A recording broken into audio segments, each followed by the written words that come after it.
historical and much more realistic historical, because the other history ignores the higher levels that in fact influence what takes place at the lowest level. That's a brilliant perspective, Professor. Now, let us step back. Thanks to the Indo-European language studies, there has been emphasis on the interactions between India and the regions west of India. That led to the Indo-European linguistics and all that. What would be the nature of interaction of the ancient people of India with the regions east of India? Yes, let me just... For example, I'll give an example. Yes. The largest Vishnu Mandiram of the world is in Cambodia. There are also similar mandirams, temples in Vietnam, Laos, Yes. Thailand, even Malaysia, Indonesia. So with this evidence that is overwhelming, even though it may relate to later historical periods, the question that arises in our minds is, if people who quarreled among themselves and killed each other in 2 world wars constitute a European community, can this link of India with the east of India help us create an Indian Ocean community? Well, I don't know if there was an Indian Ocean community. I very much doubt that, and I'll tell you why.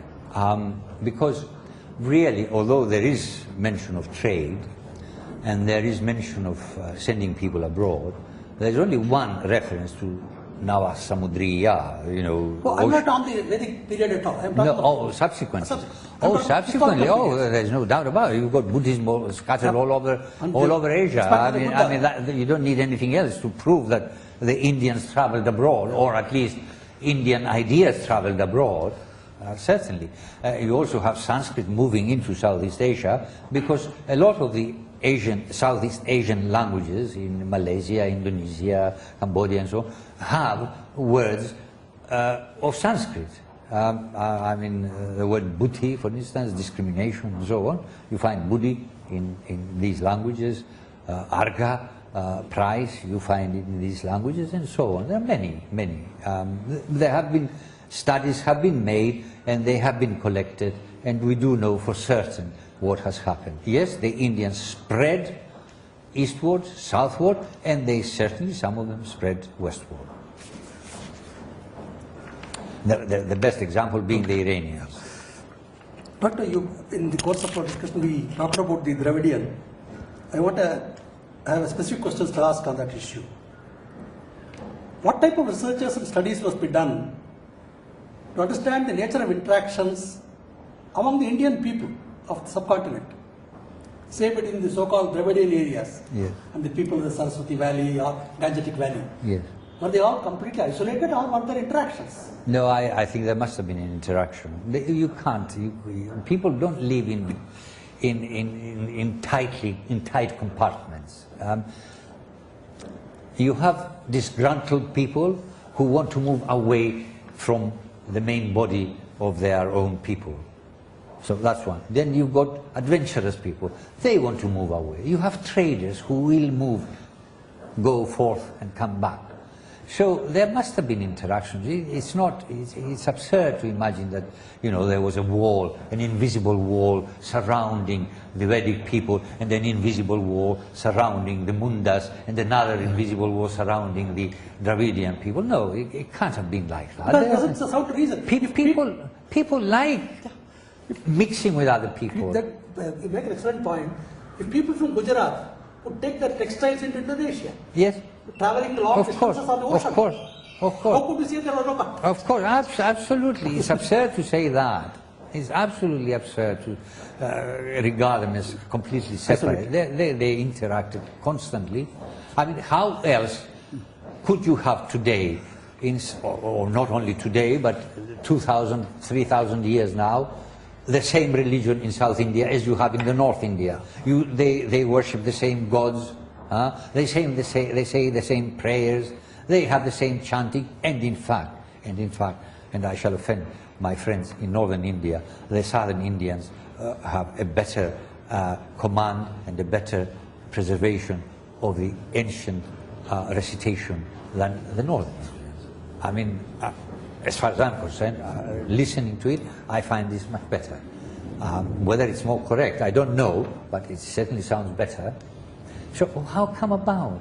I mean, obviously there must have been movements here and there.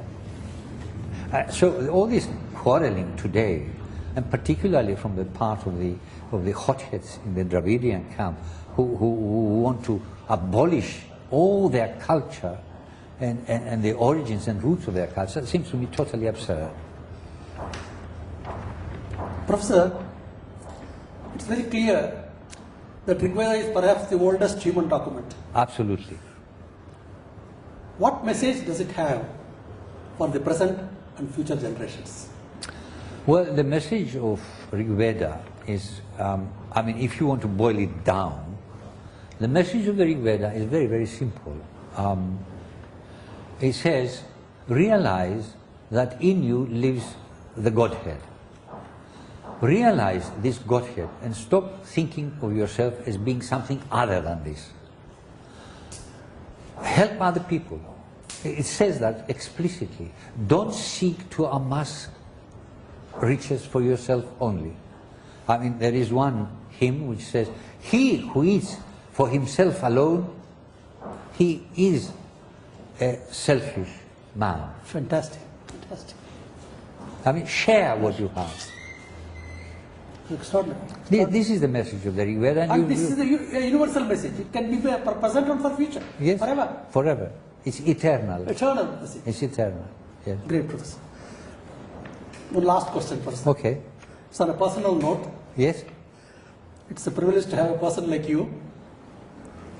What made you, Professor, get so involved with the Vedic studies? Number one. Number two, what are your plans to carry this forward? Well, as I've said in some of my lectures, I started with English literature as a young man. Then I went into economics, political economy it was called then, and philosophy. And in studying philosophy, which I enjoyed, I came across the Upanishads. And I felt in love with the Upanishads. I thought here was something quite out of the ordinary, quite extraordinary, quite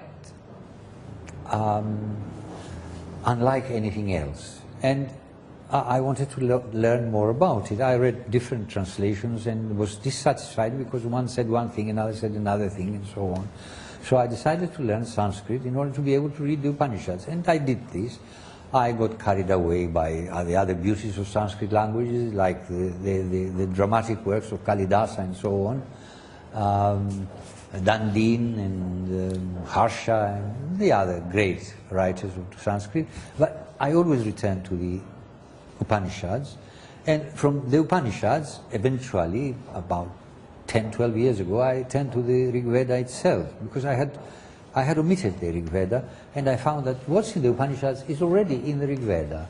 So I thought, that's splendid. And so I turned to Vedic studies, and in fact, abandoned the epics and the classical period by and large.